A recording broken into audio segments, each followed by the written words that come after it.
अब वोटिंग की प्रक्रिया शुरू हो चुकी है। सुबह 7 बजे से दोपहर 3 बजे तक ये प्रक्रिया देखने को मिल रही है। वहीं अगर वहां की बात की जाए तो क्या कुछ देखने को मिल रहा है रायसेन में? आप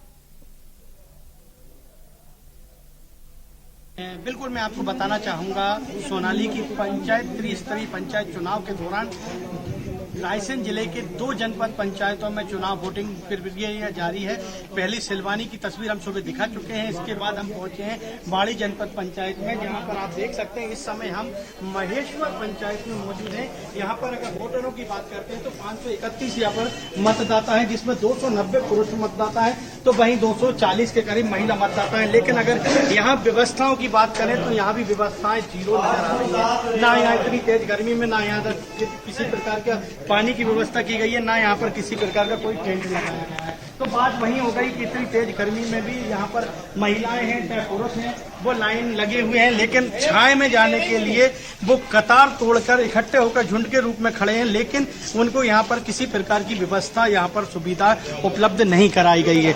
वहीं अगर बताना चाहूंगा 123 महिलाएं अपने अभी मताधिकार का प्रयोग कर चुकी हैं, वहीं 190 पुरुष मतदाता यहाँ पर अपने मताधिकार का प्रयोग कर चुके हैं। चूंकि आपको बता दूं कि रायसेन जिले में बाड़ी जनपद पंचायत एक ऐसी पंचायत है, देखिए हम आपको दिखाना चाहेंगे, क्योंकि अपने दर्शकों को सीधी तस्वीर दिखाना चाहेंगे। एक बुजुर्ग माँ मतदान करते हुए आ रही हैं, आइए हम उनसे बात करते हैं। सबसे पहले माता जी, क्या नाम है आपका? थोड़ा से तेज बोलिए, क्या नाम है आपका? वोट डाला आज आपने? हाँ। कितनी उम्र है आपकी? उम्र की हमें नहीं है, फिर भी अंदाज से 70 साल, लगभग 80 से 90 साल इनकी उम्र बताई जा रही है। लेकिन इन्होंने अपने मताधिकार का प्रयोग किया है। लेकिन यहाँ भी दुर्भाग्य है कि इनको बैठने के लिए यहाँ पर एक कुर्सी तक की व्यवस्था नहीं की है सोनाली।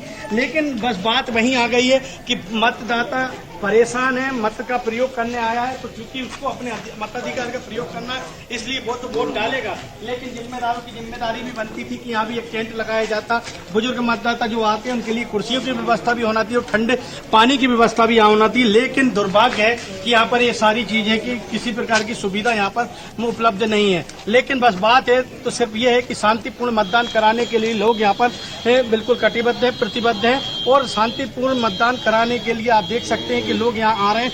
लंबी लंबी लाइनें यहाँ लगी हुई हैं। सोनाली, दूसरी बात ये है कि शांतिपूर्वक ढंग से मतदाता अपने मत हुए नजर आ रहे हैं। लेकिन यहाँ सबसे बड़ी बात वही बात हो गई कि ये बाहर का नजारा मैं आपको दिखाना चाहूंगा, क्योंकि ये इनको बैठने की कहीं व्यवस्था नहीं की गई है। तो कोई जिसको जहाँ जगह मिल रही है सोनाली वो वहाँ बैठा हुआ है। लेकिन बस सिर्फ और सिर्फ ये है कि यहाँ पर इन मतदाताओं को किसी प्रकार की कोई सुविधा बैठने की व्यवस्था करने को नहीं दी गई है। हमारे साथ कुछ लोग मौजूद हैं, आप उनसे बात करने की कोशिश करते हैं। सर, क्या नाम है आपका? देवी सिंह दा। कितनी देर से पहले आए थे आप वोट डालने? हाँ, अभी डाल के वोट आ रहा हूँ। कितनी देर इंतजार करना पड़ा? लाइन लंबी लगी है तो कम से कम आधे घंटे पौने घंटे इंतजार करना पड़ा मुझे। व्यवस्थाएं तो जीरो है, किसी प्रकार की कोई व्यवस्था नहीं है। हाँ, व्यवस्था है तो नहीं है उतनी जो होना चाहिए। आदमी धरती में बैठ क्या करे, वोट तो डालना पड़ेगा। वोट तो डालना पड़ेगा। आपका क्या नाम है? जी, हल्के भैया। हल्के भैया, कितनी देर परेशान हुए फिर वोट डाल पाए आप या डालने आए? हाँ, नहीं डाल चुके साहब। कितनी देर लगी वोट डालने में? बहुत घंटा लगी हमें। बहुत घंटा लगी। हो गया था आज आप डाली साहब जहाँ वोट। कितने बजे आ गए थे आप? हम जहाँ 7 बजे आ गए साहब। और अब वोट डाल पाए? अब डाल पाए साहब वोट। चलिए, हम कुछ युवा भी मौजूद हैं, हम उनसे बात करते हैं। क्या नाम है सर आपका? महेश जी, कहाँ से आए आप वोट डालने? यही महेश्वर गाँव। वोट डाल दिया? डाल दिया। कैसे? अब भी डाला। कैसी सरकार चुनना चाहेंगे आपके गांव का विकास करने के लिए? अच्छी सरकार हो जो सबका साथ सबका विकास करे। जी, अजय आपसे तमाम जानकारी जानना चाहेंगे। हमारे साथ हमारे भिंड से रिपोर्टर मौजूद है राहुल, उनसे भी जानना चाहेंगे। राहुल, आपसे जानना चाहेंगे कि वहाँ अगर व्यवस्था की बात की जाए, क्योंकि अब वोटिंग का सिलसिला लगातार जारी है, सुबह 7 बजे से 3 बजे तक वोटिंग की प्रक्रिया लगातार देखने को मिल रही है। अगर वहाँ की व्यवस्था की बात की जाए तो राहुल, क्या कुछ देखने को मिल रहा है वहाँ? सोनाली जी, आपको बता दूं कि यहाँ व्यवस्थाओं की जो जिला प्रशासन ने काफी अच्छी तैयारियां की हुई हैं और कहीं कहीं पर असामाजिक तत्वों द्वारा किन्हीं मतदान केंद्रों पर अशांति फैलाने का प्रयास किया गया है, लेकिन वो उसमें असफल रहे हैं। और जो 11 बजे तक के जो मतदान केंद्रों के जो नतीजे आए थे कि वहां पर कितने प्रतिशत वोटिंग हो चुकी है, तो मेहोना और रौन क्षेत्र में 31% वोटिंग हो चुकी थी और वहीं लाहौर क्षेत्र में 28% वोटिंग हो चुकी थी 11 बजे तक।